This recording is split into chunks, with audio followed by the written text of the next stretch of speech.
السلام علیکم my YouTube friends, welcome to Fatima Arai channel. پیش خدمت ہے ناول عشق کا شین کی ایپیسوڈ نمبر 52۔ ایپیسوڈ پیش کرنے سے پہلے میں آپ سب سے ریکویسٹ کروں گی کہ اگر ابھی تک آپ نے اس چینل کو سبسکرائب نہیں کیا تو پلیز چینل کو ضرور سبسکرائب کر لیں۔ وہ لوگ باغ سے نکلے اور چشمے کے پاس جا بیٹھے۔ اس پانی میں ہاتھ ڈالنا حمیدہ اور رابعہ کو خاص طور پر بہت اچھا لگ رہا تھا۔ مغرب سے ذرا دیر پہلے ہی وہ وہاں سے اٹھ کر اندر گئے۔ مغرب کے بعد عبدالحق ان لوگوں کو جناح روڈ لے گیا۔ وہ بہت بڑا بازار تھا۔ انہوں نے شاپنگ کی، نوبہاتا جوڑے، نوریز اور رابعہ کے لیے مزید کچھ تحفے خریدے گئے۔ رات کو حمیدہ رابعہ کو اپنے موسم سرما کے گزشتہ قیام کے بارے میں بتاتی رہی۔ اس کے لہجے میں بچوں کا سا ہیجان تھا اور رابعہ کا منہ ایسے کھلا ہوا تھا جیسے کوئی بچہ پریوں کی کہانی سن رہا ہو۔ وہ جہاں بیٹھ کر ہم نے چائے پی تھی نا، وہاں سے دور دور تک برف ہی برف تھی رابعہ، حمیدہ کہہ رہی تھی، اور برف کی وجہ سے رات کا اندھیرا بھی اندھیرا نہیں لگ رہا تھا۔ اللہ، کیسا لگ رہا ہوگا اماں؟ مجھے تو لگ رہا تھا خواب دیکھ رہی ہوں۔ پر اماں، سردی کتنی ہو گئی ہوگی؟ برف گرنے کے دوران سردی بالکل نہیں ہوتی، حمیدہ نے کہا۔ پھر برف باری رکنے کے بعد جب ہوا چلتی ہے تو ایسی سردی ہوتی ہے کہ حمیدہ نے آنکھیں بند کر لیں جیسے یاد کر رہی ہو۔ ایسی سردی کبھی نہیں دیکھی میں نے، جسم کے اندر تک سردی لگتی ہے۔ رابعہ نے جھرجھری لی۔ اور پتہ ہے، عبدالحق اور نکی نے مل کر وہاں برف کا آدمی بنایا تھا، حمیدہ بولے جا رہی تھی۔ برف کا آدمی؟ رابعہ نے بے یقینی سے دہرایا۔ ہاں، میں نے برف کا گھروندا بنایا تھا اور ان کا برف کا آدمی دور سے سچ مچ کا لگتا تھا۔ نکی نے اسے عبدالحق کا کوٹ بھی پہنایا اور سر پر ٹوپی بھی رکھی، انگریزوں والی۔ کاش میں بھی ہوتی آپ لوگوں کے ساتھ، اب کے سردیوں میں آ جائیں گے، ارجمن نے اسے دلاسا دیا۔ ارے تو نے تصویریں نہیں دیکھی رابعہ؟ حمیدہ نے پوچھا۔ عبدالحق نے اور نکی نے بہت ساری تصویریں بنائی تھیں۔ نہیں اماں، میں نے تو نہیں دیکھی، رابعہ نے جواب دیا۔ حمیدہ نے وضاحت طلب نظروں سے ارجمند کو دیکھا۔ لاہور پہنچ کر دکھا دوں گی اماں، الماری میں رکھی ہیں۔ رابعہ کچھ سوچ رہی تھی، پھر اس نے حمیدہ سے کہا، ایک بات بتاؤ اماں، یہ جگہ ہے ہی بہت خوبصورت، پر پچھلی بار زیادہ خوبصورت لگی تھی تمہیں یا اس بار؟ جواب میں حمیدہ بھی سوچ میں پڑ گئی، مگر وہ کوئی فیصلہ نہیں کر پا رہی تھی۔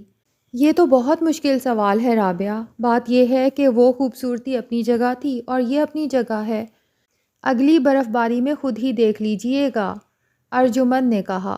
نسیمہ اور اس کی بچیاں مری میں اب تک مہمان کی حیثیت سے رہ رہی تھیں، لیکن اگلے روز نوریز اور رابعہ کی دعوت ہوئی تو وہ میزبان بن گئیں، کیونکہ نوریز کے گھر والوں کی حیثیت بھی اس روز مہمان کی تھی۔ کھانا تو ارجمند نے ہی پکایا، وہ لوگ اس کا ہاتھ بٹاتی رہیں۔ پھر کھانا سرو کرنے میں انہوں نے بہت محنت کی۔ ویسے یہاں انہوں نے مالکوں سے فاصلہ رکھا تھا، ایسا بھی نہیں کہ وہ گھومی پھری نہ ہوں، انہوں نے چشمہ بھی دیکھا اور باغ بھی، لیکن جینا اور فاطمہ کے ساتھ۔ عبدالحق نے انہیں شاپنگ کے لیے پیسے دیے تھے، وہ شمریز اور فاطمہ کے ساتھ بازار گئی تھیں۔ سیب البتہ انہوں نے جی بھر کے کھائے تھے۔ دعوت میں ارجمند نے بہت اہتمام کیا تھا، سب بہت خوش تھے۔ پھر تحفوں کا دور چلا، نوریز کے سب گھر والوں کے لیے کئی تحفے لیے گئے تھے، سبھی بہت خوش تھے۔ اگلے 2 دنوں میں جائیداد کی ساجد کے نام منتقلی کی کارروائی مکمل ہو گئی۔ اس کے بعد زبیر کی بے چینی بڑھ گئی۔ عبدالحق نے محسوس کر لیا کہ اب وہ محض اس کے لحاظ میں رکا ہوا ہے۔ دوسرے لوگ ابھی جانے کے موڈ میں نہیں تھے، چنانچہ اس نے زبیر کو جانے کی اجازت دے دی۔ زبیر کے ساتھ نسیمہ اور اس کی بچیاں بھی لاہور چلے گئے۔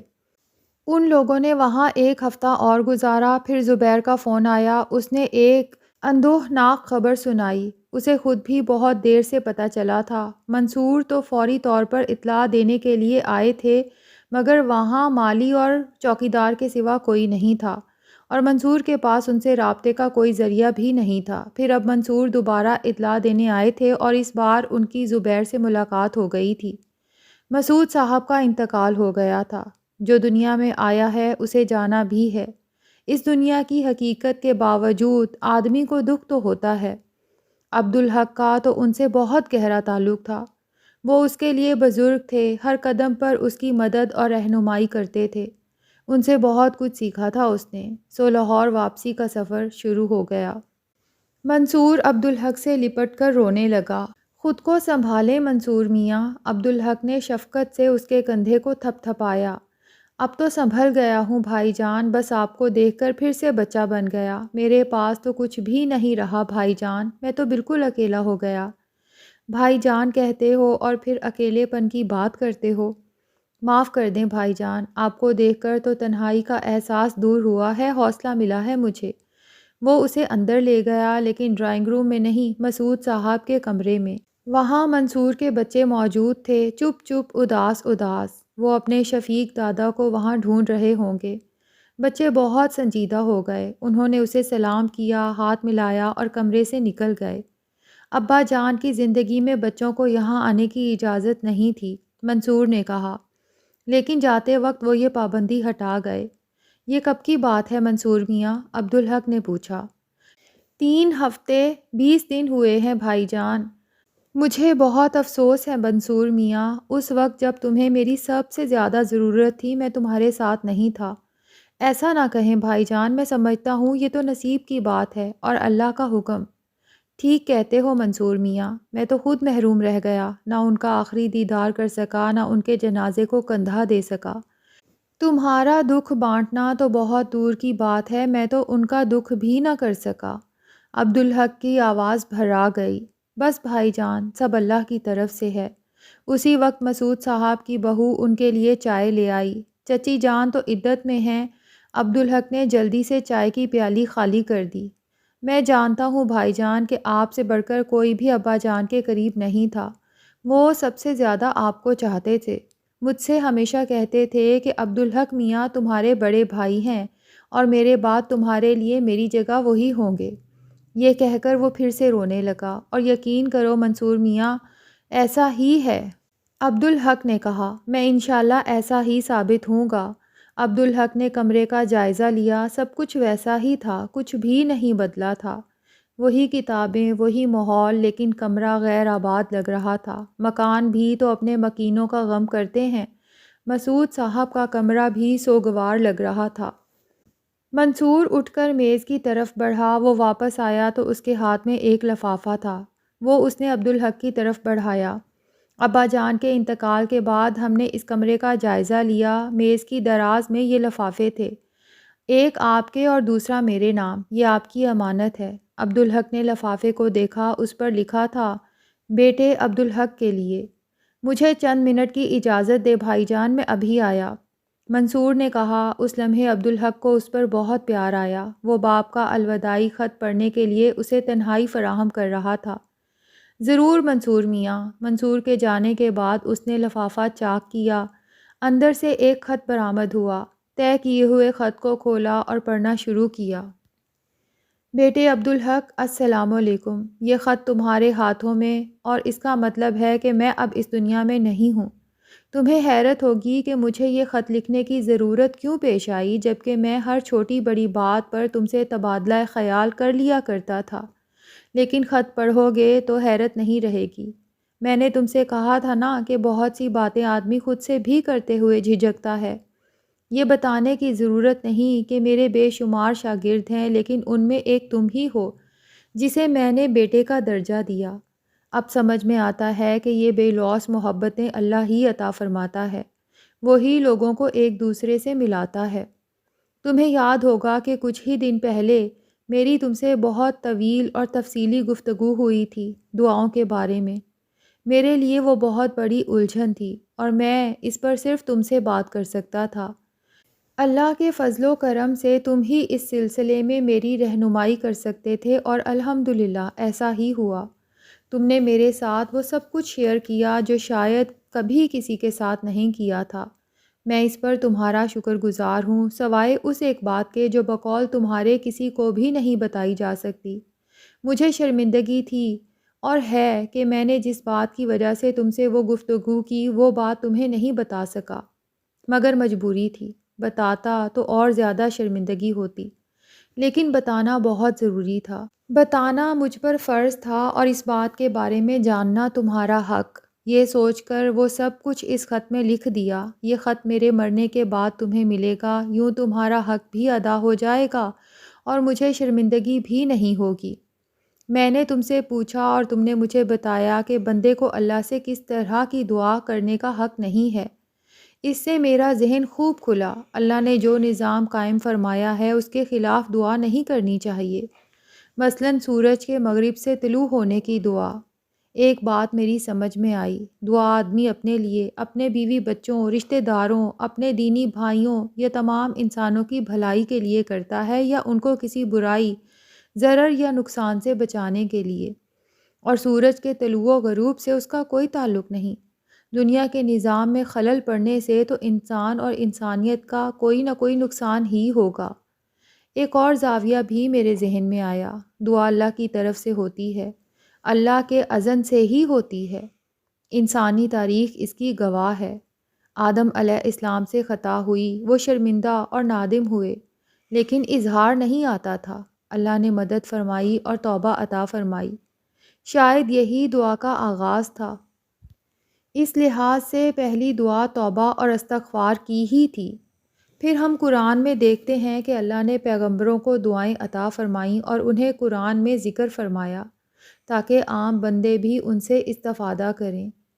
مچھلی کے پیٹ میں حضرت یونس علیہ السلام کو آیت کریم عطا ہوئی، لیکن قرآن حکیم میں عام بندوں کی دعائیں بھی ہیں، ان میں دنیا کے لیے دعائیں بھی ہیں اور آخرت کے لیے بھی، اور اللہ نے معجزے بھی دکھائے، لیکن آدمی تو ہر چیز کو اپنی ہی مرکزیت، اپنے ہی ذہن کے مطابق دیکھتا اور سمجھتا ہے۔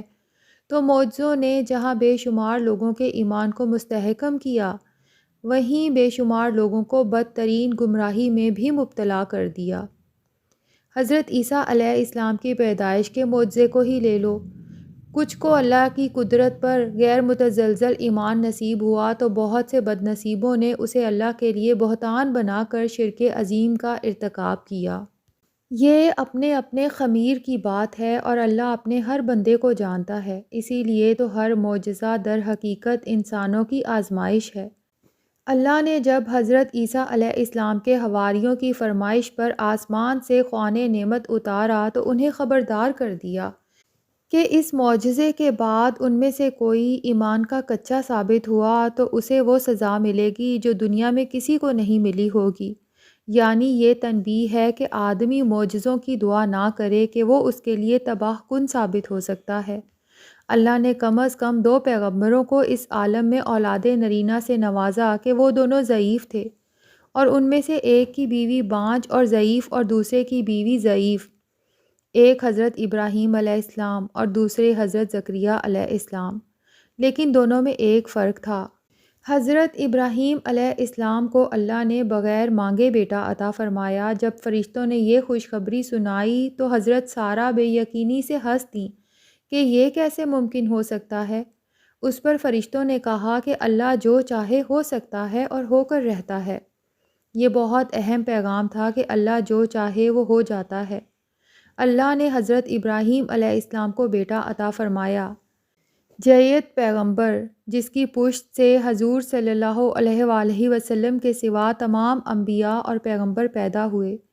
کتنی بڑی عطا تھی، لیکن یہ بھی تو سوچنا چاہیے کہ عطا کس کے لیے تھی۔ ابراہیم خلیل اللہ کے لیے، جو اللہ کی محبت میں اپنے بیٹے کو اپنے ہاتھوں سے قربان کرنے کے لیے تیار تھے، اور حضرت زکریا علیہ السلام کا معاملہ ذرا مختلف تھا۔ حضرت بی بی مریم ان کے زیر کفالت تھیں۔ آپ علیہ السلام جب حضرت بی بی مریم کے حجرے میں جاتے تو وہاں انواع و اقسام کی نعمتیں موجود پاتے۔ پوچھتے کہ یہ کہاں سے آئیں تو جواب ملتا، یہ میرے رب کی عطا ہے، وہی بہترین رزق دینے والا ہے۔ ان نعمتوں میں بے موسم کے پھل ہوتے تھے۔ انہیں دیکھ کر زکریا علیہ السلام نے سوچا ہوگا کہ اللہ نے ہر پھل کے لیے ایک موسم مقرر کیا ہے، کوئی پھل اپنے موسم کے بغیر نہیں آتا، لیکن بی بی مریم کو وہ پھل اس کے موسم کے بغیر بھی عطا فرماتا ہے، اور وہ بھی مانگے بغیر۔ میں سوچتا ہوں کہ حضرت ابراہیم علیہ السلام کی نظیر حضرت زکریا علیہ السلام کے ساتھ تھی۔ اس کے حوالے سے وہ اپنے لیے دعا کر سکتے تھے، لیکن شاید مشیت الہی کی وجہ سے ہمت نہیں ہوتی تھی۔ بی بی مریم کے پاس بے موسم کے پھل دیکھ کر سوچا ہوگا، کہ انہیں اللہ مانگے بغیر بے موسم کے پھل عطا فرماتا ہے تو ممکن ہے کہ مانگنے پر انہیں بھی مل جائے۔ اولاد بھی پھل ہے اور اس کا موسم بھی ہوتا ہے۔ جب تک مرد ضعیفی کو نہ پہنچ جائے اور عورت کی زرخیزی بھی برقرار رہے، اولاد کا موسم رہتا ہے۔ وہ عوامل موجود نہیں تھے، اس لیے ان کے نزدیک اولاد بھی بے موسم کا پھل تھا۔ سو انہوں نے دعا مانگی، اور کیونکہ اللہ بندوں سے کلام نہیں کرتا، انہوں نے دعا کی قبولیت کی نشانی کی التجا کی۔ وہ اللہ نے عطا فرمائی، اور پھر اپنی خاص رحمت سے اولاد نرینہ بھی۔ اور یہی نہیں، اللہ نے خود ان کے اس بیٹے کا نام تجویز فرمایا جو پہلے کبھی کسی کا نہیں رکھا گیا تھا، یحییٰ۔ تو میں نے دیکھا کہ دعا کے معاملے میں پیغمبر بھی محتاط رہتے ہیں۔ ہم عام بندوں کی تو اوقات ہی کیا ہے۔ میں سوچتا تھا کہ دعا مشیت کے خلاف نہ ہو، مگر مشیت کا کسے علم، وہ تو صرف اللہ ہی جانتا ہے، اور وہ نبیوں کا حال بھی جانتا ہے۔ تو بے خبری میں ایسی ویسی دعا پر بھی وہ بخش دے گا۔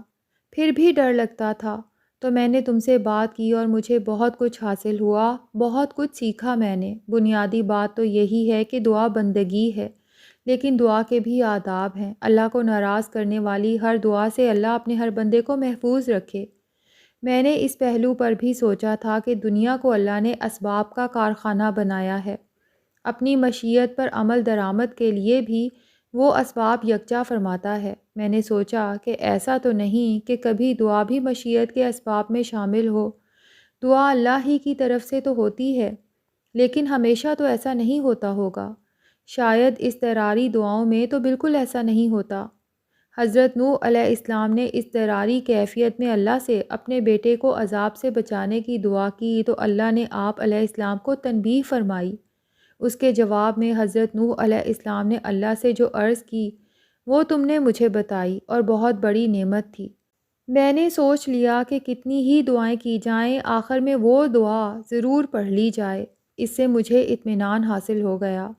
میں جو دعا کرنا چاہتا تھا جانتا تھا کہ وہ میری اوقات سے بڑھ کر ہے۔ تمہاری یہ بات بھی دل کو لگتی تھی کہ جب اللہ دینے والا ہے، جس کے قبضہ اختیار سے باہر کچھ ہے ہی نہیں، تو بندہ کچھ بھی مانگ لے، وہ اس کی اہلیت سے بڑھ کر ہوا۔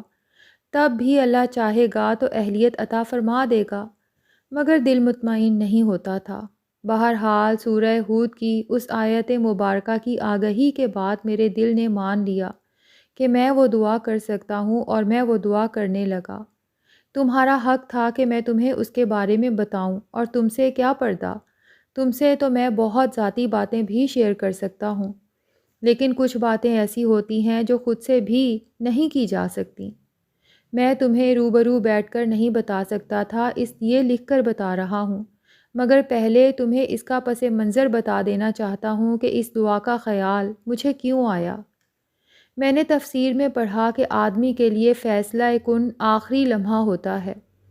کوئی پوری زندگی ایمان پر گزارتا ہے اور آخری لمحے میں بھٹک جاتا ہے تو پوری عمر رائے گاں، اور کوئی عمر بھر گناہوں میں بسر کرتا ہے لیکن آخری لمحے میں اللہ کی رحمت اس پر مسکراتی ہے اور انجام بخیر۔ اس بات نے مجھے ڈرا دیا۔ میں نے موت کا اذیت کے بارے میں پڑھا کہ روح نکالے جانے کی تکلیف کیسی ہوتی ہے، جیسے نرم و نازک ملائم کپڑا خاردار جھاڑی پر ڈال دیا گیا ہو، اور اب اسے نرمی سے نہیں بلکہ کھینچ کر نکالا جا رہا ہو۔ اور میں سوچتا کہ اے اللہ، مجھے تو معمولی سی چوٹ لگ جائے تو اس تکلیف کے سوا کسی بات کا خیال ہی نہیں رہتا۔ ذرا سا خوف طاری ہو تو سورہ فاتحہ بھی بھول جاتا ہوں۔ موت کی تکلیف میں مجھے کلمہ پڑھنا کیسے یاد رہے گا؟ اس بات کی گواہی دینا کہ اللہ کے سوا کوئی معبود نہیں، کوئی عبادت کے لائق نہیں، وہ واحد احد اور یکتا ہے، کوئی اس کا شریک نہیں، کوئی اس کا مثل نہیں، نہ تو وہ کسی سے ہے نہ کوئی اس سے ہے، اور حضرت محمد صلی اللہ علیہ وآلہ وسلم اللہ کے بندے اور اللہ کے رسول ہیں۔ اس اذیت میں مجھے کیسے یاد رہے گا؟ یہ تو ممکن ہی نہیں، الا یہ کہ اللہ چاہے۔ اللہ کی کریمی کے بغیر یہ ممکن ہے ہی نہیں۔ عبدالحق کی آنکھیں بھر آئی تھیں۔ وہ ضبط کرنے کی سر توڑ کوشش کر رہا تھا، لیکن آنسو بہنے کے لیے بےتاب تھے۔ اس نے اپنی شدت سے گھبرا کر ادھر ادھر دیکھا، کمرے میں کوئی نہ تھا۔ منصور میاں عقل مند تھے، انہوں نے سوچ سمجھ کر کمرے میں اسے اکیلا چھوڑا تھا۔ اس نے آنسوؤں کو آزاد چھوڑ دیا۔ تب اسے پتہ چلا کہ وہ تو سیلاب کو روکے بیٹھا تھا، اور سیلاب آ جائے تو آسانی سے کب رکتا ہے۔ دیر تک وہ روتا رہا، وہ خود سے بے حال ہو رہا تھا۔ پہلی بار پوری معنویت اور وضاحت کے ساتھ اس کی سمجھ میں آیا تھا کہ مسلمان موت سے نہیں ڈرتا، اسے صرف یہ خوف ستاتا ہے کہ کہیں اس کا رب اس سے خفا، اس سے ناراض تو نہیں۔ اب مہلت ختم ہو رہی ہے، اب کچھ کیا نہیں جا سکتا، اللہ اگر اس سے ناراض ہے تو وہ تباہ ہو گیا۔ اور پہلی بار اس کی سمجھ میں آیا کہ آدمی جہاد میں بے خوف کیوں اور کیسے ہو جاتا ہے۔ اس سے زیادہ مطمئن اور بے خوف کون ہو سکتا ہے جس نے کائنات کے تمام خزانوں کے مالک سے سب سے نفع بخش سودا کر لیا ہو، زندگی کا، جان کا سودا۔ وہ زندگی اور جان جو اپنی ہے بھی نہیں، اللہ ہی کی دی ہوئی ہے، اور اس سے اس کے بدلے میں اللہ نے جنت کا وعدہ کر لیا، اللہ نے جو اپنے وعدے کے خلاف کبھی نہیں کرتا۔ کچھ دیر بعد اس کی طبیعت سنبھلی تو اس نے آگے پڑھنا شروع کیا۔ تب میری سمجھ میں آیا کہ اے اللہ، میرا خاتمہ ایمان پر فرمانا، مجھے نیک اور اپنے پسندیدہ بندوں میں اٹھانا۔ اس کو سب سے بڑی دعا کیوں کہا جاتا ہے؟ میں نے وہ دعا شروع کی، لیکن نہ جانے کیوں میرا خوف دور نہیں ہوا، دل کو تسلی نہیں ہوئی۔ یہ یقین نہیں ہوتا تھا کہ مرتے وقت مجھے کلمہ شہادت نصیب ہوگا۔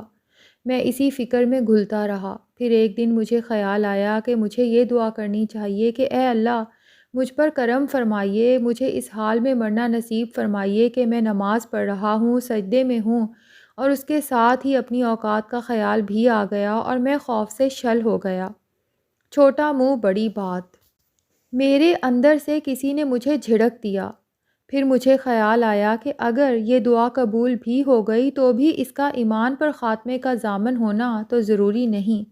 ہم کیا اور ہماری نماز کیا؟ نماز ہی کھوٹی ہوئی تو کیا فائدہ؟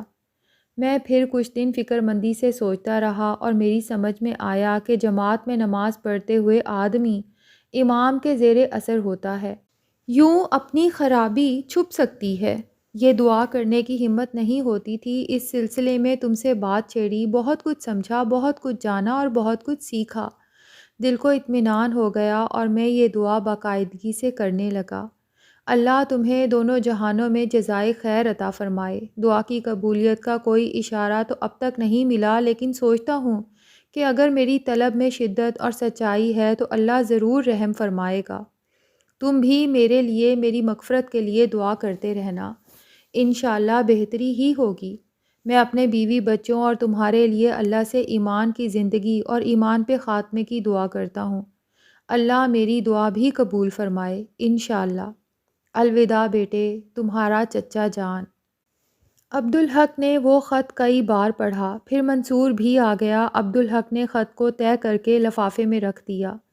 ابا جان نے ایک خط مجھے بھی لکھا تھا، ساتھ میں وصیت نامہ بھی تھا، منصور نے کہا۔ ویسے تو وہ خط بھی وصیت تھا، اس میں ان کی نصیحتیں تھیں۔ انہوں نے لکھا کہ کمرے کو ایسے ہی آباد رکھا جائے، بچوں کو یہاں آنے کی اجازت دی جائے، اور گھر کے تمام لوگ، خاص طور پر خواتین، یہاں نماز پڑھیں، اور قرآن اور تفسیر بھی، اور مناسب عمر پر بچوں کو بھی نماز کی تلقین کی جائے۔ اور تمہاری امی جان کیسی ہیں منصور میاں؟ جی ٹھیک ہیں، اللہ نے انہیں غیر معمولی صبر عطا فرمایا ہے۔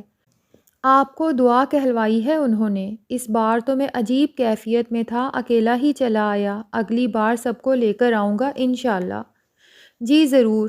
اب مجھے یہ بتائیں منصور میاں کہ یہ سب کیسے ہوا؟ عبدالحق نے کہا۔ وہ جمعے کا دن تھا، منصور نے گہری سانس لے کر کہا۔ میں آفس گیا ہوا تھا، وہاں مجھے فون پر اطلاع ملی، بس بھائی جان قیامت گزر گئی مجھ پر۔ میں گھر آیا تو بہنیں، بہنوئی اور دوسرے رشتہ دار آ چکے تھے۔ میں خود آپ کے بنگلے پر گیا، مگر وہاں چوکیدار اور مالی کے سوا کوئی تھا ہی نہیں، اور رابطے کی کوئی صورت بھی نہیں تھی۔ طبیعت خراب ہوئی تھی چچا جان کی؟ منصور نے حیرت سے اسے دیکھا۔ نہیں بھائی جان، بالکل بھی نہیں، وہ تو جمعہ پڑھنے گئے تھے، جماعت کے دوران دوسری رکعت میں وہ دوسرے سجدے میں گئے تو پھر نہیں اٹھے۔ عبدالحق کے رونگٹے کھڑے ہو گئے، ذہن شل ہو گیا، آنکھیں جلنے لگیں۔ سلام پھیر کر ان کے برابر والے نمازیوں نے انہیں ہلایا تو وہاں کچھ تھا ہی نہیں۔ منصور کی آواز رند گئی۔ اس بار عبدالحق خود پر قابو نہ رکھ سکا۔ آنسو اس کی آنکھوں سے برس رہے تھے، اس کی زبان سبحان اللہ کی تکرار کر رہی تھی۔ منصور نے کچھ نہیں کہا، خاموشی سے بیٹھا اسے دیکھتا رہا۔ عبدالحق سوچ رہا تھا کہ مسعود صاحب اللہ سے کتنا ڈرتے تھے، دعا کرتے ہوئے بھی ڈرتے تھے، اللہ کی ناراضگی کا کتنا خیال تھا انہیں، اور اللہ کو یہ بات بہت پسند ہے تو اللہ نے کیسے ان کی دعا قبول فرما لی۔ بے شک وہ تو ہے ہی دعاؤں کو قبول کرنے والا، وہ تو پوری کائنات اٹھا کر دے دے تو اس کے خزانوں میں ایک ذرے کی بھی کمی نہ ہو۔ وہ فضل عظیم کا مالک ہے، کیسا مہربان ہے، اپنے بندوں پر کرم فرمانے والا۔ بالآخر اس کے آنسو تھم گئے۔ اللہ نے بڑا نوازا چچا جان کو، اس نے آہستہ سے کہا۔ جی بھائی جان، سبھی یہی کہہ رہے تھے، اور جنازے میں اتنے لوگ تھے کہ میں بیان نہیں کر سکتا۔ یہ سب اللہ کے ہاں مقبولیت کی دلیل ہے، عبدالحق نے کہا اور اپنا خط اس کی طرف بڑھایا۔ اسے بھی پڑھ لو۔ منصور جھجکنے لگا، لیکن بھائی جان یہ ذاتی ہے، ورنہ ابا جان نے اس پر خاص طور پر آپ کا نام نہ لکھا ہوتا۔ تمہارے لیے ضروری ہے تاکہ تم جان لو اور عمر بھر خیال رکھو کہ تم کس باپ کے بیٹے ہو، ویسے بھی تم میرے بھائی ہو۔ منصور نے لفافے سے وہ اوراق نکالے۔ عبدالحق اٹھ کھڑا ہوا۔ اب میں چلتا ہوں۔ بیٹھے نا بھائی جان، میں چاہتا ہوں کہ تم یہ خط اکیلے میں پڑھو، اس کے بعد چاہو تو چچی جان کو بھی پڑھوا دینا۔ یہ خط تمہارے پاس میری امانت ہے، اگلی بار آؤں گا تو لے لوں گا، لیکن تم اس کی کاپی اپنے پاس رکھ سکتے ہو۔ شکریہ بھائی جان۔ عبدالحق دروازے کی طرف بڑھا، اسی لمحے منصور نے اسے پکارا۔ اس نے پلٹ کر سوالیہ نظروں سے اسے دیکھا۔ ابا جان نے آپ کے لیے کچھ چھوڑا ہے، اپنی وہ امانت لیتے جائیے، منصور نے کہا۔ پھر وہ میز کی طرف بڑھا اور اس پر رکھا ہوا ایک تھیلا اٹھا کر عبدالحق کی طرف آیا۔ یہ لیجئے۔ عبدالحق نے وہ لے لیا۔ اس میں ابا جان کی خاص جائے نماز اور تسبیح ہے، ابا جان نے تاکید کی تھی کہ یہ دونوں چیزیں آپ کو دے دی جائیں۔ عبدالحق کی آنکھیں پھر بھیگنے لگیں، وہ تو اس کے لیے بہت بڑی دولت تھی، مسعود صاحب کے ترکے میں سب سے قیمتی چیزیں۔ وہ واقعی اس سے بہت محبت کرتے تھے۔ منصور اسے رخصت کرنے باہر تک آیا۔ جانے کیوں ان کا حق نگر جانا بار بار ٹل جاتا تھا۔ عبدالحق بہت بے تاب ہو رہا تھا، خاص طور پر مولوی مہر علی اسے بہت شدت سے یاد آ رہے تھے، لیکن ابھی وہ لاہور میں کم از کم 1 ماہ گزارنا چاہتا تھا۔ اس کی خواہش تھی کہ منصور میاں کے لیے زندگی نارمل ہو جائے، پھر حق نگر جائیں۔ وہ وہ سب لوگوں کو تعزیت کے لیے مسعود صاحب کے گھر لے گیا۔ چچی جان ارجمند اور اماں سے مل کر خاص طور پر بہت خوش ہوتی تھیں، اور نور الحق کو بھی وہ بہت پیار کرتی تھیں۔ انہوں نے معمول بنا لیا کہ ہفتے میں 2 بار ان کے پاس ضرور جاتے تھے، مگر 1 ماہ پورا ہونے سے چند دن پہلے ہی حق نگر سے فون آ گیا۔ مولوی صاحب کی طبیعت بہت خراب تھی اور وہ ان سے ملنا چاہتے تھے۔ وہ بار بار کہتے تھے پتر عبدالحق کو بلا دو۔ عبدالحق نے اس سلسلے میں حمیدہ سے بات کی۔ حمیدہ سوچ میں پڑ گئی، وہاں جانا بھی ضروری ہے، بالآخر اس نے کہا، لیکن اس کے لہجے میں تردد تھا۔ کوئی رکاوٹ ہے اماں؟ عبدالحق نے اس سے پوچھا۔ مجھے بھابھی کا خیال ہے، حمیدہ کا اشارہ چچی جان کی طرف تھا۔ میں چاہتی ہوں کہ عدت تک باقاعدہ ان کے پاس جاتی رہوں۔ تو پھر؟ عبدالحق الجھ گیا۔ ایسا کر پتر کہ مجھے یہیں چھوڑ جا، دیکھو نا تیرا جانا تو ضروری ہے۔ عبدالحق نے ارجمند سے بات کی۔ اس کا دل تو چاہ رہا تھا حق نگر جانے کو، لیکن اس نے بھی حمیدہ کی تائید کی۔ لیکن پہلی بار ایسا ہوا کہ زبیر بھائی ڈٹ گئے۔ اس وقت وہ سب رات کا کھانا کھا کر بیٹھے تھے۔ عبدالحق نے زبیر بھائی کو بتایا تو وہ کہنے لگے، نہیں کاکا، میں تو چاہتا ہوں کہ سبھی چلیں۔ سب نے حیرت سے زبیر کو دیکھا، وہ تو کبھی کسی بات پر اصرار کرتا ہی نہیں تھا۔ میرے نہ جانے سے کیا فرق پڑے گا زبیر؟ حمیدہ نے کہا۔ بہت فرق پڑے گا اماں، پر کچھ سمجھا تو صحیح۔ میرے سمجھانے سے سمجھ میں نہیں آئے گا اماں، دیکھو گی تو خود ہی کہو گی کہ ہاں آنا ضروری تھا۔ کسی کی سمجھ میں کچھ نہیں آیا۔ میں تو کب سے اس دن کی راہ دیکھ رہا تھا۔ مجھ سے زیادہ نہیں زبیر بھائی، میں تو بہت پہلے جانا چاہتا تھا، لیکن آپ ہی مجھے روکتے رہے۔ عبدالحق کے لہجے میں شکایت تھی۔ اس کی وجہ تھی نا کاکا، عبدالحق کو یاد آیا زبیر نے کسی سرپرائز کی بات کی تھی۔ تو میں جا رہا ہوں نا، میں چاہتا ہوں کہ سب چلیں، زبیر نے اصرار کیا۔ چلیں، صرف 3 دن کے لیے سہی۔ کچھ دیر خاموشی رہی، پھر حمیدہ نے عبدالحق سے کہا، ٹھیک ہے پتر، یہ زبیر تو ضد کرنے والا نہیں، آج ضد کر رہا ہے تو کوئی بڑی بات ہی ہوگی، اور اس کی ضد پوری کرنے والی ایک میں ہی تو ہوں۔ ٹھیک ہے اماں، لیکن مجھے لگتا ہے کہ مجھے کچھ زیادہ ہی رکنا ہوگا۔ تیری بات اور ہے پتر۔ یوں ان کی روانگی طے پا گئی۔ وہ 3 گاڑیوں میں تھے۔ اس کی وجہ یہ تھی کہ زبیر نے نسیمہ اور اس کی بیٹیوں کو بھی ساتھ لے چلنے پر اصرار کیا تھا۔ اس کی وجہ کسی کی بھی سمجھ میں نہیں آئی تھی اور زبیر کسی وضاحت پر آمادہ نہیں تھا۔ پہلی بار وہ سب کے لیے ناقابل فہم ہو گیا تھا۔ تو صورتحال یہ تھی کہ عبدالحق کی گاڑی میں نور الحق اور ساجد تھے، زبیر کے ساتھ حمیدہ، ارجمند اور رابعہ تھیں، اور نوریز کی گاڑی میں رشیدہ، آبیہ، نسیمہ اور اس کی بیٹیاں تھیں۔ وہ لوگ رات کو لاہور سے روانہ ہوئے تھے۔ صبح 7 بجے وہ حق نگر کی حدود میں داخل ہوئے۔ حق نگر کا بازار شروع ہوا تو ذرا آگے کچھ کام ہو رہا تھا۔ آدھی سے زیادہ سڑک رسیوں کے ذریعے بند کر دی گئی تھی، کہیں کہیں کھدائی بھی ہوئی تھی اور کچھ فاصلے سے چند ورک ان پروگریس کے بورڈ لگے ہوئے تھے، تاہم اتنی سڑک کھلی تھی کہ ایک گاڑی آ یا جا سکتی تھی۔ وہ کوئی 1.25 میل لمبی سڑک تھی جو آگے جا کر قدرے خم ہوتی تھی، اور اس کے بعد مزید 2 میل کے لگ بھگ وہ سڑک تھی۔ اس کے دونوں طرف دکانیں تھیں، انہیں وہاں سے سائڈ سے مڑنا تھا۔ زبیر سب سے آگے تھا اور عبدالحق سب سے پیچھے۔ زبیر کو یہ بات عجیب سی لگی کہ مخالف سمت سے کوئی گاڑی نہیں آ رہی، لیکن اس نے اس پر زیادہ توجہ نہیں دی، وہ تو ان کے لیے آسانی ہی تھی۔ مگر جب سڑک خم ہوئی اور آگے کا منظر دکھائی دیا تو اندازہ ہوا کہ صورتحال سنگین ہے۔ وہاں شاید کوئی ترقیاتی کام ہو رہا تھا۔ زبیر نے گاڑی روکی اور نیچے اتر کر جائزہ لیا۔ یہ بات تو صاف تھی کہ آگے جانے کی کوئی گنجائش ہی نہیں تھی، اور مسئلہ یہ تھا کہ گاڑیوں کو موڑنے کی بھی کوئی گنجائش نہیں تھی، جبکہ واپس جانا ضروری تھا۔ وہاں سے دائیں جانب جا کر کھیتوں کے درمیان ایک کچا راستہ تھا جس کے ذریعے وہ گھر پہنچ سکتے تھے۔ ادھر نوریز، عبدالحق، ساجد اور نور الحق بھی اتر آئے تھے۔ زبیر عبدالحق کو بات سمجھانے لگا کہ اتنی پریشانی کی بات نہیں، ویسے بھی وہ حق نگر سے ایسے واقف تھے جیسے کوئی اپنے گھر کو جانتا ہے۔ میری تو ٹانگیں اکڑ گئی ہیں نکی، حمیدہ نے کہا۔ وہ جس طرف بیٹھی تھی ادھر دروازہ نہیں کھل سکتا تھا۔ تو نیچے اتر جاتے ہیں۔ ارجمند نے دروازہ کھولا اور باہر نکلی، اس کے بعد رابعہ اور پھر حمیدہ بھی باہر آ گئیں۔ یہ راستہ تو بند ہے، حمیدہ نے کہا۔ ہاں ماں، اسی لیے تو گاڑی روکی ہے چاچا نے۔ ادھر زبیر عبدالحق سے کہہ رہا تھا، بس یہ مجبوری ہے کہ وہاں پیچھے تک ہمیں ریورس جانا ہوگا۔ سڑک سنسان ہے تو یہ کوئی مسئلہ ہی نہیں، مگر اسی وقت انہیں اپنے پیچھے عبدالحق کی گاڑی سے کوئی 100 گز دور ایک ٹرک کھڑا نظر آیا۔ ڈرائیور بونٹ اٹھائے یوں جائزہ لے رہا تھا جیسے انجن میں کوئی خرابی تلاش کر رہا ہو۔ یہ تو بہت برا ہوا، نوریز نے کہا۔ اگر اس کی خرابی دور نہیں ہوئی تو مسئلہ بن جائے گا۔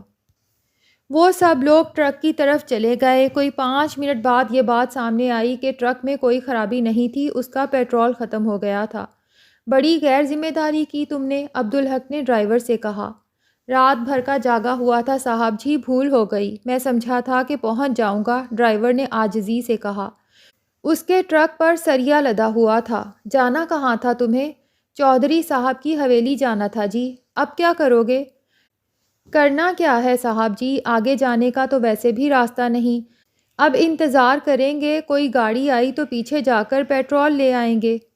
مگر تمہاری وجہ سے ہم بھی پیچھے نہیں جا سکتے، زبیر نے کڑے لہجے میں کہا۔ میں کیا کر سکتا ہوں صاحب جی، مجبوری ہے۔ زبیر عبدالحق کو ایک طرف لے گیا۔ مجھے تو یہ کوئی سازش لگتی ہے کاکا، اس نے سرگوشی میں کہا۔ کیسی بات کرتے ہو زبیر بھائی، کون سازش کرے گا اور کیوں کرے گا؟ آپ نہیں سمجھیں گے کاکا، چودھری عبدالستار کو نہیں جانتے آپ۔ خیر یہ تو بعد میں پتہ چل ہی جائے گا، ابھی اس مسئلے پر سوچیں کرنا کیا ہے۔ ٹرک کو پیچھے لے جانے کے علاوہ کیا کر سکتے ہیں؟ مگر یہ ٹرک بہت بھاری ہے، سامان تو دیکھیں زبیر بھائی۔ میرے ذہن میں ایک ترکیب ہے کاکا، زیادہ دیر نہیں لگے گی اور کام ہو جائے گا، لیکن آپ کو محتاط رہنا ہوگا۔ کیا مطلب؟ دیکھیں نا کاکا، گھر کی عورتیں ساتھ ہیں اور واسطہ گھٹیا لوگوں سے پڑا ہے۔ زبیر نے اسے غور سے دیکھا۔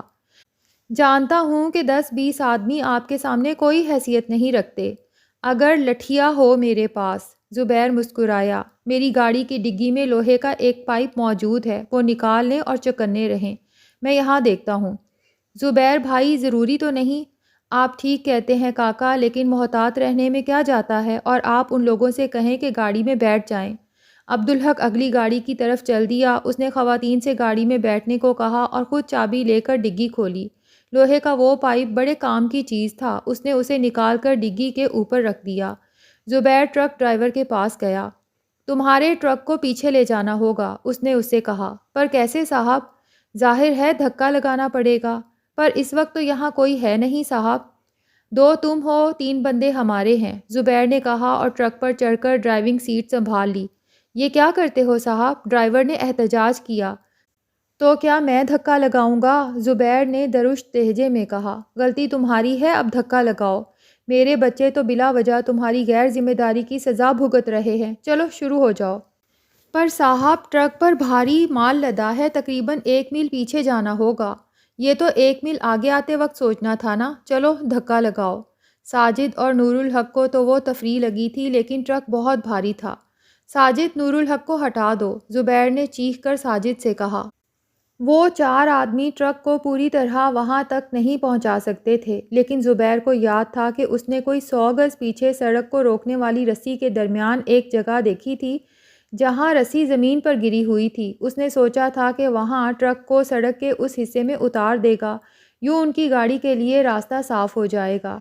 لیکن صرف 4 آدمیوں کے لیے 100 گز کا وہ فاصلہ بہت زیادہ تھا، اور اتنے سویرے وہاں ان کی مدد کرنے والا کوئی نہیں تھا۔ وہ لوگ ذرا سی دیر میں ہی ہانپنے لگے تھے۔ زبیر نے نور الحق کو اپنے ساتھ بٹھا لیا تھا۔ چلو بھائی ہمت کرو، اس نے ڈرائیور کو للکارا۔ صاحب جی نہیں پہنچا سکتے۔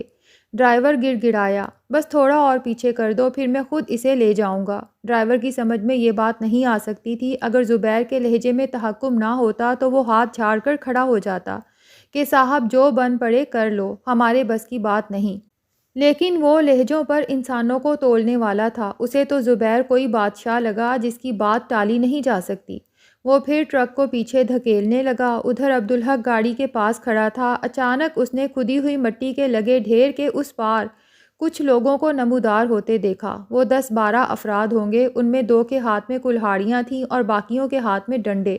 زبیر کا اندازہ درست ثابت ہو رہا تھا۔ ٹرک اچھا خاصا دور ہو چکا تھا اور وہ اسے اکیلا دیکھ کر کسی غلط ارادے سے اس کی طرف بڑھ رہے تھے۔ ارادہ کیا تھا یہ وہ نہیں سمجھ سکتا تھا۔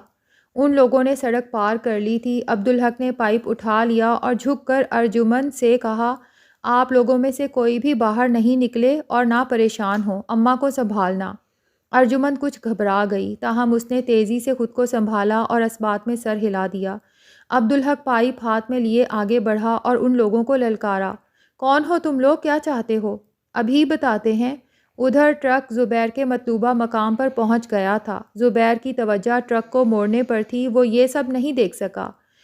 آنے والوں نے پائپ کو کوئی اہمیت نہیں دی تھی، لیکن جب عبدالحق خود ان کی طرف بڑھا اور اس نے پائپ کو لٹھیا بازوں کے انداز میں گرفت میں لیا تو وہ کچھ ہراساں ہوئے۔ رک جاؤ، عبدالحق نے تنبیہی لہجے میں کہا۔ اب آگے اپنی ذمہ داری پر بڑھنا۔ بڑھتے ہوئے قدم رک گئے، لیکن کلہاڑی والے آگے بڑھے۔ ڈر گئے؟ انہوں نے ساتھیوں سے کہا۔ اکیلا آدمی ہے، چلو مارو اسے اور اپنا کام کرو۔ وہ سب آگے بڑھے اور عبدالحق نے پائپ کو لاٹھی کی طرح گھمانا شروع کر دیا۔ اس نے دیکھ لیا تھا کہ آنے والوں میں سے 2 آدمی کار کی دوسری طرف جانا چاہتے ہیں جہاں ارجمند بیٹھی تھی۔ عبدالحق کو اپنے لڑک پن کا وہ مارکا یاد آ گیا جب ندی کے کنارے ڈاکوؤں نے اسے اور ویر جی کو گھیرنے کی کوشش کی تھی۔ سب کچھ ویسا ہی تھا، بس وصال دین ساتھ نہیں تھا۔ اس کے اندر جوش سا بھر گیا۔ لوہے کا پائپ محض ایک متحرک لکیر بن گیا۔ یہاں اتنی دیر بھی نہیں لگی، حملہ آوروں کو احساس ہو گیا کہ اگر وہ نہیں بھاگے تو یہاں سے انہیں اٹھا کر لے جانے والا کوئی بھی نہیں ہوگا۔ 2 منٹ میں میدان صاف ہو گیا۔ شاید ان میں سے 2 زخمی بھی ہوئے، اور وہ کلہاڑی والے تھے، کیونکہ ان کی کلہاڑیاں یہیں رہ گئی تھیں۔ مگر عبدالحق اب بھی پائپ ہاتھ میں لیے چوکنا کھڑا تھا۔ یہ ناممکن نہیں تھا کہ حملہ آور اپنی تعداد بڑھا کر واپس آئیں اور پہلے سے بہتر طور پر مسلح ہوں۔ ادھر سڑک کو مڑتے دیکھ کر ڈرائیور چلایا، کیا کرتے ہو صاحب؟ مگر ٹرک دوسری طرف پہنچ چکا تھا۔ زبیر نے نور الحق کو اتارا اور پھر خود اترا۔ لو بھائی، اب تم جانو اور تمہارا ٹرک، ہمارا تو کام ہو گیا اور تمہارا ٹرک بھی محفوظ ہے۔ زبیر ان تینوں کو لے کر واپس چل دیا۔ عبدالحق گاڑی کے پاس جس انداز میں کھڑا تھا اس سے زبیر سمجھ گیا کہ کچھ ہوا ہے۔ پھر اسے سڑک پر گری کلہاڑیاں نظر آئیں۔ میرا اندازہ درست ثابت ہوا نا کاکا، اس نے کہا۔ عبدالحق نے اس بات میں سر ہلایا۔ مگر میں نے تو کچھ بھی نہیں دیکھا کاکا۔ آپ کی توجہ اس وقت ٹرک پر ہوگی زبیر بھائی، بس ٹرک کو دوسری سڑک پر ڈالتے ہوئے نظر ہٹی تھی، ورنہ میں تمام وقت آپ کو دیکھتا رہا تھا۔ بس اتنی ہی دیر میں یہ کام ہوا ہوگا، 1 منٹ لگا ہوگا، زیادہ سے زیادہ 2 منٹ۔ نوریز اور دونوں لڑکوں کی سمجھ میں تو کچھ آیا ہی نہیں تھا۔ اب کیا کرنا ہے؟ عبدالحق نے زبیر سے پوچھا۔ ریورس میں وہاں تک چلیں گے جہاں سڑک بند کی گئی ہے، وہاں سے دوسرا راستہ مجھے معلوم ہے۔ اب یہ گاڑی میں چلاؤں گا زبیر بھائی۔ ٹھیک ہے کاکا، ویسے بھی راستہ کیونکہ مجھے معلوم ہے اس لیے مجھے ہی آگے ہونا چاہیے، یعنی پیچھے، زبیر نے کہا۔ میں آپ کی گاڑی میں جاتا ہوں۔ وہ اسی ترتیب میں واپس ہوئے کہ اب زبیر سب سے پیچھے والی گاڑی چلا رہا تھا۔ عبدالحق نے گاڑی کو ریورس گیئر میں ڈالا اور عقب نما میں دیکھا۔ حمیدہ پرسکون تھی۔ اتنی دیر بعد پہلے بار اسے احساس ہوا کہ جس دوران وہ حملہ آوروں سے نمٹ رہا تھا، گاڑی کے اندر سے کوئی پریشان آواز نہیں ابھری تھی۔ یہ سب کیا تھا پتر؟ حمیدہ نے اس سے پوچھا۔ اس کے لہجے میں بھی سکون تھا۔ پتہ نہیں اماں، ڈاکو ہوں گے، بھاگ گئے، عبدالحق نے بے پرواہی سے کہا۔ وہ ڈاکو تو نہیں لگ رہے تھے آغا جی، ارجمند بولی۔ عبدالحق نے بات کا رخ بدل دیا۔ تمہیں ڈر لگ رہا تھا ارجمند؟ جی ڈر تو لگا تھا، پھر اللہ سے دعا کی اور مدد مانگی، ڈر ختم ہو گیا۔ بہت خوب۔ لیکن آغا جی، آپ اس راڈ کو اتنی تیزی سے کیسے گھما رہے تھے؟ ارجمند کے لہجے میں ستائش تھی۔ یہ ایک فن ہے جو چاچو جی نے مجھے سکھایا تھا، میرے وصال دین کے ابا نے، حمیدہ نے جلدی سے وضاحت کی۔ 10-20 آدمیوں کی تو حیثیت ہی نہیں ہے ایک لٹھیا باز کے سامنے، عبدالحق نے کہا۔ وہ واپس اسی مقام پر پہنچ گئے تھے۔ زبیر گاڑی سے اتر کر ان کی طرف آیا۔ وہ دیکھیں کاکا، اس نے بورڈ کی طرف اشارہ کیا جس پر لکھا تھا سڑک بند ہے۔ جب ہم آئے اس وقت یہ بورڈ موجود نہیں تھا، یہ بعد میں یہاں رکھا گیا ہے۔ عبدالحق نے اس بات میں سر ہلایا۔ بات سمجھ میں آ رہی تھی۔ اب آپ اپنی گاڑی سنبھالیں کاکا۔ لیکن زبیر بھائی، آپ فکر نہ کریں کاکا، میرے پاس 2 ریوالور ہیں، ایسے میں خطرات کے لیے ساتھ رکھتا ہوں۔ ہاں، لوہے کا پائپ آپ لے جائیں۔ ٹھیک ہے کاکا، عبدالحق کو اطمینان ہو گیا۔ حق نگر کے مین بازار کی دکانوں پر وہ افتاد اچانک ہی نازل ہوئی تھی۔ ہفتے کی صبح وہ دکانیں کھولنے بازار پہنچے تو انہیں لگا کہ وہ راستہ بھول کر کہیں اور آ گئے ہیں۔ کچھ فاصلے سے پوری سڑک پر افقی کھدائی کر دی گئی تھی۔ یوں بہت سی دکانوں کے سامنے مٹی کے انبار لگ گئے تھے۔ بہرحال وہ کھدائی اتنی زیادہ نہیں تھی کہ پورا بازار اس سے متاثر ہوتا، لیکن پون میل کے قریب لمبی اس سڑک کو 2 حصوں میں تقسیم کر کے اس کے ایک حصے پر پوری طرح بلاک کر دیا گیا تھا۔ یہی وہ حصہ تھا جس میں جا بجا کھدائی کی گئی تھی، اور اس حصے کو سڑک کے صاف حصے سے علیحدہ کرنے کے لیے درمیان میں رسی تان دی گئی تھی، اور درمیان میں چند جگہوں پر ورک ان پروگریس کے بورڈ دکھ رہے تھے۔ دکانداروں کو زیادہ حیرت یوں بھی ہوئی کہ جب انہوں نے رات کو دکانیں بند کی تھیں تو ایسے کوئی آثار نہیں تھے، گویا یہ کارروائی راتوں رات ہوئی تھی، اور یہ سب کسی کو بھی معلوم نہیں کہ یہاں کس نوعیت کی ترقیاتی کام ہو رہے تھے، اور بتانے والا بھی کوئی نہیں تھا۔ وہاں تو اب کوئی مزدور بھی نہیں تھا۔ دن بھر انہیں پریشانی رہی، اور ستم یہ کہ انہیں کوئی کام ہوتا بھی نظر نہیں آیا۔ کچھ لوگ معلوم کرنے کے لیے ڈی سی آفس گئے، وہاں بھی کسی کو کچھ معلوم نہیں تھا۔ کافی رد و قدح کے بعد یہ پتہ چلا کہ یہ اونچی سطح پر ہونے والی کارروائی ہے، اور شاید حق نگر کو گیس فراہم کرنے کی منصوبہ بندی کی گئی ہے۔ مقامی اخبار نوائے حق کے فوٹوگرافر آئے اور کھدی ہوئی سڑک کی تصویریں بنائی گئیں۔ لوگ خوش ہو گئے کہ حق نگر کو ایک بڑی سہولت ملنے والی ہے۔ اس کے لیے تکلیف تو اٹھانا پڑے گی۔ ڈی سی آفس سے بتایا گیا کہ پیر کو سب کچھ معمول کے مطابق ہوگا، لیکن یہ گیس والی بات کسی کے حلق سے نہیں اتری۔ سلطان پور سے گزرے بغیر گیس کی لائن حق نگر نہیں پہنچ سکتی تھی، اور سیانے لوگ کہتے تھے کہ سلطان پور والوں کو گیس صرف اس لیے نہیں ملی کہ اس کے بعد حق نگر کو بھی گیس فراہم کرنی پڑے گی، جبکہ چودھری صاحب یہ نہیں چاہتے۔ وہ حق نگر والوں سے اپنے بیٹے کاشف چودھری کی شکست کا بدلہ لے رہے ہیں۔ کہنے والے یہ بھی کہتے تھے کہ اس منتقم مزاجی کے نتیجے میں چودھری صاحب کا اثر و رسوخ سلطان پور میں بھی کم ہو رہا ہے۔ بہرحال دکاندار خوش تھے کہ یہ ایک دن کی تکلیف ہے، اگلے روز اتوار ہے اور پیر کو سب کچھ بحال ہو ہی جانا ہے۔ کسی کو نہیں معلوم تھا کہ یہ کس محکمے کی کارروائی ہے اور نہ ہی کوئی ترقیاتی کام ہو رہا تھا۔ کوئی سوچ بھی نہیں سکتا تھا کہ یہ حق نگر کی صوبائی اسمبلی کی سیٹ ہارنے والے کاشف چودھری کی ذاتی کارروائی ہے اور یہ سب کچھ اس کی ذاتی کارندوں نے کروائی ہے۔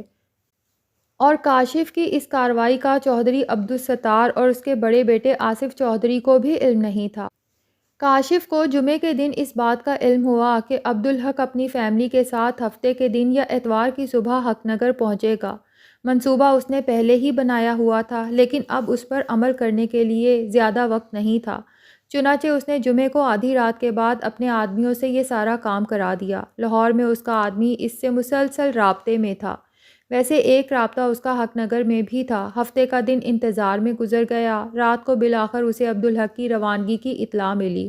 اس کا اندازہ تھا کہ عبدالحق صبح 6 اور 8 بجے کے درمیان حق نگر پہنچے گا، اور یہ اچھا تھا کہ وہ اتوار کی صبح ہوتی۔ اتوار کو لوگ دیر سے ہی اٹھتے ہیں، اس لیے یہ امکان بھی نہیں تھا کہ اسے باہر سے کوئی مدد مل سکے گی۔ کاشف کا صرف ایک ہی مقصد تھا، حق نگر میں جہاں عبدالحق کی حیثیت بادشاہ کی سی ہے، اسے اور اس کے گھر والوں کو احساس بے بسی میں مبتلا کر کے انہیں مشقت سے دوچار کرنا۔ گاڑیاں ان کی پھنس جاتی اور انہیں بہت طویل فاصلہ پیدل طے کرنا ہوتا۔ یوں وہ عبدالحق کو اس کے اپنے گھر میں ذلیل کرنا چاہتا تھا، اور اس بات کی اتنی زیادہ اہمیت تھی اس کے نزدیک کہ برسوں کے بعد اس روز اس نے سورج کو طلوع ہوتے ہوئے دیکھا تھا، ورنہ وہ تو عیش و عشرت میں رات گزار کے فجر کی اذان سے پہلے خواب خرگوش کے مزے لینے والا آدمی تھا، اور اس کا منصوبہ بے داغ تھا۔ ٹرک والے آدمی کو اس نے خوب اچھی طرح سمجھا دیا تھا، وہ راستہ بلاک کر دیتا اور عبدالحق کی تینوں گاڑیاں پھنس کر رہ جاتیں۔ یہ اطلاع اسے لاہور سے مل چکی تھی کہ عبدالحق 3 گاڑیاں لے کر آ رہا ہے۔ ان میں ایک گاڑی زبیر کی ہے، وہ خود اپنے غلاموں کے ساتھ اس جگہ جہاں سڑک خم کھاتی تھی، دکانوں کی اوٹ میں موجود تھا۔ وہاں آ کر ان لوگوں کو پتہ چلتا کہ یہاں آگے جانے کی کوئی گنجائش ہے ہی نہیں۔ آگے سڑک کئی جگہوں پر بہت گہری کھودی گئی تھی اور بھاری رکاوٹ بھی کھڑی کر دی گئی تھی، اور جب تک وہ لوگ اس صورتحال کو سمجھتے، پیچھے سے آنے والا ٹرک ان کے لیے ریورس میں واپسی کا راستہ بھی روک دیتا۔ کاشف چودھری کا اصل منصوبہ ان لوگوں سے تعارض کرنے کا نہیں تھا۔ ان لوگوں کے لیے یہ سزا بھی بہت تھی کہ انہیں اپنی گاڑیاں چھوڑ کر اپنی حویلی تک پیدل جانا پڑتا، جو وہاں سے کم از کم 4 میل دور تھی، اور جس دوران وہ اس مشقت میں مبتلا ہوتے، اس کے آدمی کلہاڑیوں اور لاٹھیوں سے ان کی گاڑیوں کو پوری طرح تباہ کر دیتے۔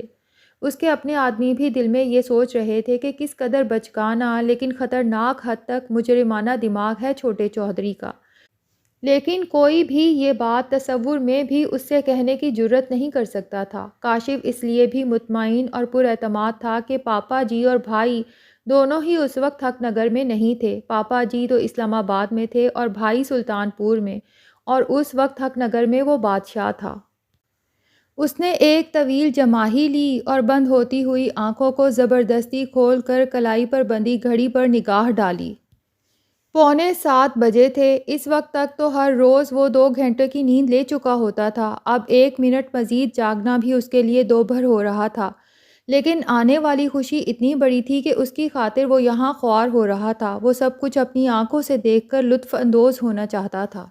کاش وہ جلدی آ جائے، 8 بجے تک تو شاید میں یہیں لیٹ کر سو جاؤں گا، اس نے دل میں سوچا، اور اسی وقت سامنے سے سڑک پار کر کے اس کا جاسوس بھاگتا ہوا آیا۔ اس نے اس روڈ پر تعینات کر رکھا تھا۔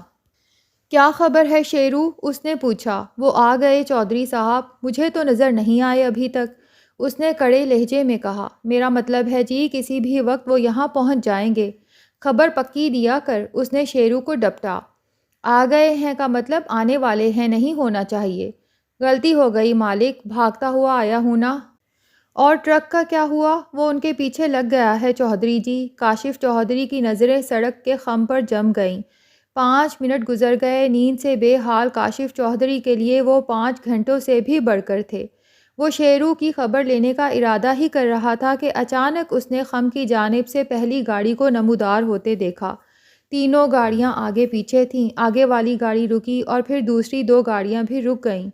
پہلی گاڑی سے زبیر اترا۔ اس نے آگے جا کر پہلے تو کھدی ہوئی سڑک کا جائزہ لیا، پھر آگے کی سمت دیکھا اور سر جھٹکا۔ اس کی سمجھ میں آ گیا کہ آگے جانا ناممکن ہے۔ درمیان والی گاڑی سے ایک جوان آدمی اترا اور پیچھے والی گاڑی سے عبدالحق، اس کے ساتھ 7-8 سال کا ایک بچہ تھا اور زبیر کا بیٹا جسے کاشف چودھری پہچانتا تھا۔ وہ سب زبیر کی طرف گئے۔ ان کے درمیان کچھ گفتگو ہوئی۔ فاصلہ اتنا تھا کہ کاشف چودھری ان کی گفتگو نہیں سن سکتا تھا۔ کاشف زبیر کی گاڑی کی طرف دیکھ رہا تھا۔ اسے گاڑی میں ایک بوڑھی عورت نظر آئی۔ اس کے برابر میں 2 عورتیں تھیں لیکن وہ انہیں نہیں دیکھ سکتا تھا۔ بوڑھی عورت کچھ بے چین ہو رہی تھی۔ اس نے برابر بیٹھی ہوئی عورت سے کچھ کہا۔ گاڑی جہاں کھڑی تھی وہاں کھدائی کے نتیجے میں برآمد ہونے والی مٹی تھی جس کی وجہ سے بوڑھی عورت کی جانب والا دروازہ نہیں کھل سکتا تھا۔ پھر کاشف چودھری نے اس گاڑی کو دوسری طرف کا دروازہ کھولتے دیکھا اور اگلے ہی لمحے اس کی آنکھوں میں کنکروں کی طرح چبھتی ہوئی نیند یوں غائب ہوئی جیسے تھی ہی نہیں۔ گاڑی سے جو لڑکی اتری تھی اسے دیکھ کر وہ مبہوت ہو گیا۔ حسن کاشف چودھری کے لیے کوئی انوکھی اور نئی چیز نہیں تھا، لیکن ایسا بے پناہ حسن اس نے کبھی نہیں دیکھا تھا۔ وہ چہرہ 14ویں کے چاند سے بڑھ کر روشن تھا۔ اس پر نظر جمانا آسان نہیں تھا۔ آنکھیں چدھیا کر رہ گئیں۔ لڑکی کے بعد ایک ادھیڑ عمر عورت اور پھر بوڑھی عورت اتری۔ وہ تینوں کھڑے ہو کر باتیں کرنے لگیں مگر کاشف چودھری کی نظریں تو اس لڑکی پر ہی جمی تھیں۔ وہ سحر زدہ سا اسے دیکھے جا رہا تھا۔ لڑکی دراز قد تھی۔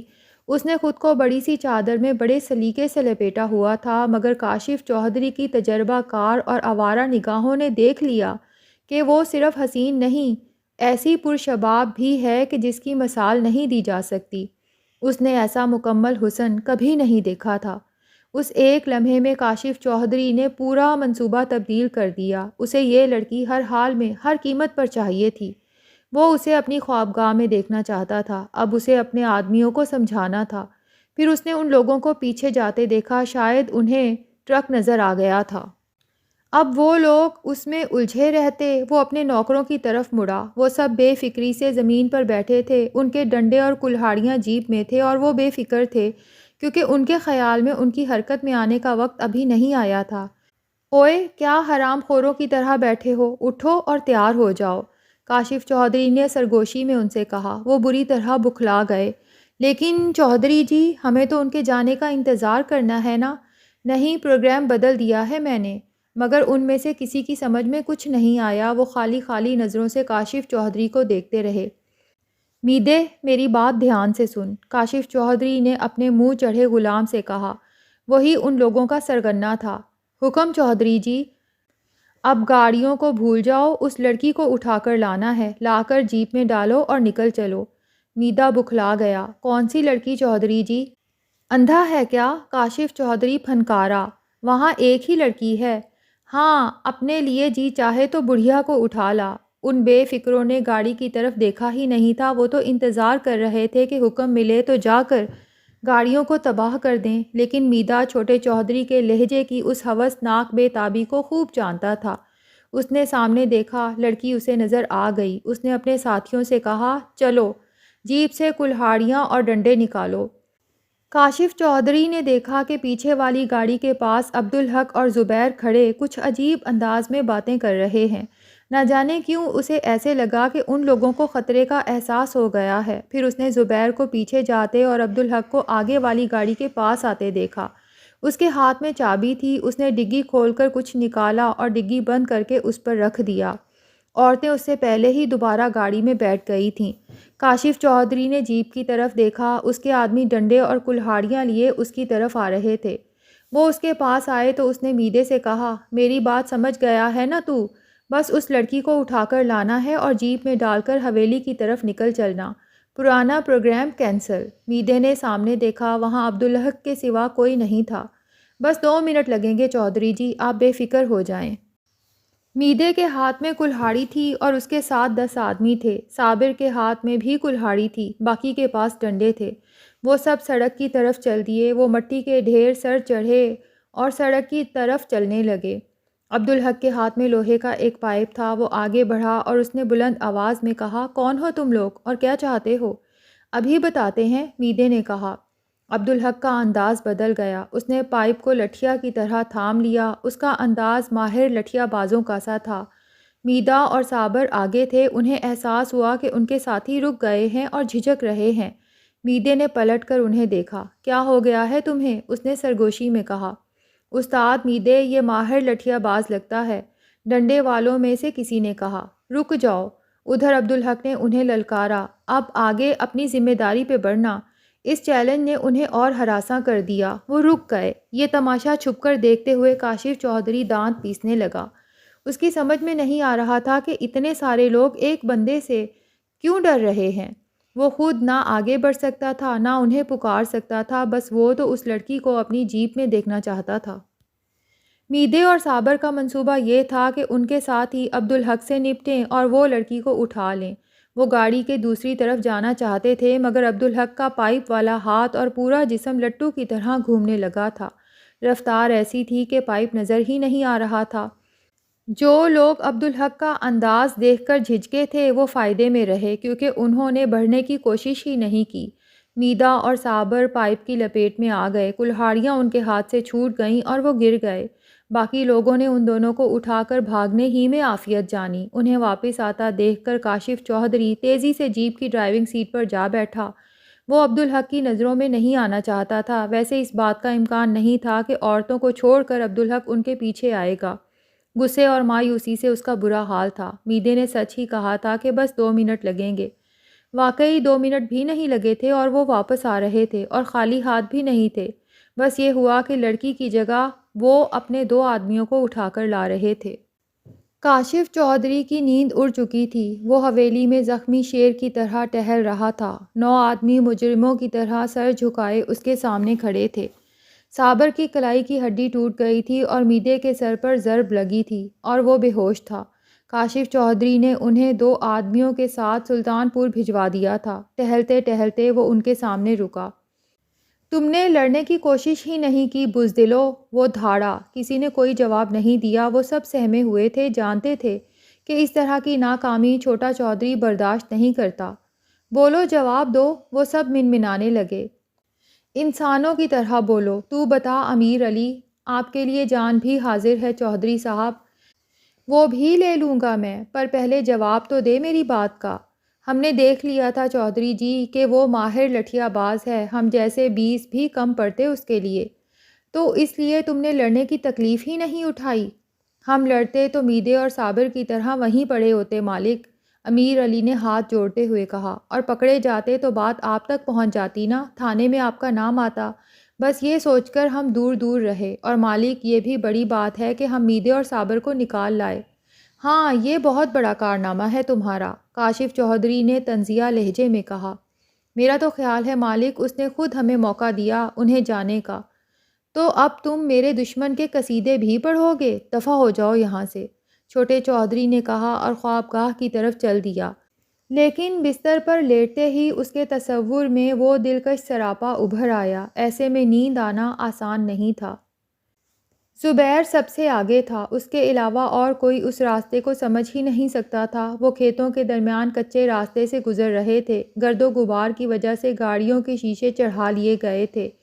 نوریز کو تو کچھ اندازہ ہی نہیں تھا، لیکن عبدالحق الجھ رہا تھا۔ اس کی دانست میں یہ راستہ ان کے گھر کی طرف نہیں جاتا تھا، بلکہ مخالف سمت میں تھا، لیکن یہ بھی تھا کہ انہیں اصل راستہ چھوڑنے پر مجبور کر دیا گیا تھا۔ پھر اچانک اس نے زبیر کی گاڑی کو رکتے دیکھا۔ اس وقت تک دھوپ کافی نکل آئی تھی۔ پھر اس نے زبیر کو اترتے ہوئے دیکھا اور خواتین بھی اتر آئیں۔ عبدالحق نے بھی گاڑی روک دی۔ یہ بات اس کی سمجھ میں نہیں آئی کہ زبیر نے وہ گاڑی کیوں روکی ہے۔ بہرحال وہ بھی دروازہ کھول کر گاڑی سے نکل آیا اور زبیر کی طرف بڑھنے لگا۔ ساجد اور نور الحق بھی اس کے پیچھے آ رہے تھے۔ زبیر پیچھے آیا اور اس نے نوریز اور اس کی گاڑی میں موجود خواتین کو بھی اترنے کو کہا۔ کیا بات ہے زبیر؟ عبدالحق نے پرتشویش لہجے میں پوچھا۔ خیر تو ہے نا؟ مجھے تو یہ اپنے گھر کا راستہ ہی نہیں لگ رہا، کیا آپ راستہ بھول گئے ہیں؟ نہیں کاکا، یہاں میں راستہ کیسے بھول سکتا ہوں؟ زبیر نے مسکراتے ہوئے کہا۔ کچھ دکھانا ہے آپ لوگوں کو، گاڑی میں وہ لطف نہیں آ سکتا، میں نے سوچا پہلے یوں دکھا دوں پھر گاڑی میں چلیں گے۔ عبدالحق کی سمجھ میں کچھ نہیں آیا، وہ زبیر کے ساتھ آگے بڑھا جہاں حمیدہ، رابعہ اور ارجمند رکی ہوئی تھیں۔ ان لوگوں کے چہرے سے بھی یہی اندازہ ہوتا تھا کہ ان کی سمجھ میں کچھ نہیں آیا ہے۔ زبیر نے گاڑی جہاں روکی تھی وہاں آگے جانے کا راستہ نہیں تھا، سامنے کھیت تھے، لیکن عبدالحق کو اندازہ ہو گیا کہ دائیں جانب راستہ ہے۔ آئیے میرے ساتھ، زبیر نے کہا اور آگے بڑھ گیا۔ وہ سب اس کے ساتھ دائیں جانب مڑے، زبیر مڑتے ہی رک گیا۔ کاکا، اماں، اب سامنے دیکھیں۔ سب نے سامنے دیکھا اور مبہوت ہو کر رہ گئے۔ سامنے راستے کے اختتام پر کوئی آدھ میل کے فاصلے پر ایک بہت بڑی حویلی نظر آ رہی تھی۔ دور سے دیکھنے پر بھی اندازہ ہوتا تھا کہ وہ بالکل نئی ہے، لیکن عجیب بات یہ تھی کہ وہ بہت قدیم ہونے کا تاثر چھوڑ رہی تھی۔ حویلی کا شاندار اور پرسکون ہونا اپنی جگہ، لیکن ارجمند کی سمجھ میں نہیں آیا کہ چاچا نے گاڑی پیچھے کیوں روکی اور اتنے اہتمام سے انہیں یہ حویلی دکھانے کے لیے کیوں لائے۔ عبدالحق، حمیدہ اور رابعہ کو چھوڑ کر سبھی یہی بات سوچ رہے تھے۔ بالآخر رشیدہ نے خاموشی کو توڑا۔ بی بی صاحبہ، یہ آپ کی حویلی ہے؟ اس نے ارجمند سے پوچھا۔ مجھے نہیں معلوم، ارجمند نے بے بسی سے کہا، مگر لگتا تو یہی ہے۔ اور اس وقت اس کی نظر حمیدہ پر پڑی۔ وہ سحر زدہ سی ٹکٹکی باندھے حویلی کو تک رہی تھی اور شاید اسے خود بھی معلوم نہیں تھا کہ اس کی آنکھوں سے آنسو بہہ رہے ہیں۔ اس نے حمیدہ کے برابر کھڑی رابعہ کو دیکھا، اس کی کیفیت بھی حمیدہ جیسی ہی تھی، اور عبدالحق رو تو نہیں رہا تھا لیکن گرد و پیش سے بے خبر حویلی کو دیکھے جا رہا تھا۔ ایسی کیا بات ہے اس حویلی میں؟ ارجمند نے سوچا۔ وہ یہ بات پوچھنا چاہتی تھی لیکن جن سے پوچھنا تھا وہ تو اور ہی کیفیت میں تھے کہ انہیں ڈسٹرب کرنے کی وہ ہمت نہیں کر سکتی تھی۔ اس نے ہونٹوں پر انگلی رکھ کر نور الحق کو خاموش رہنے کا اشارہ کیا، اور وہ اشارہ سب کے لیے تھا اور سب نے اسے سمجھ بھی لیا۔ طویل لمحے گزرتے رہے، ان چار افراد کو دیکھ کر لگتا تھا وقت جیسے ٹھہر گیا ہے۔ پھر حمیدہ چونکی اور اس کے منہ سے بے ساختہ، صاف اور واضح الفاظ نکلے، زبیر، کیا میں خواب دیکھ رہی ہوں؟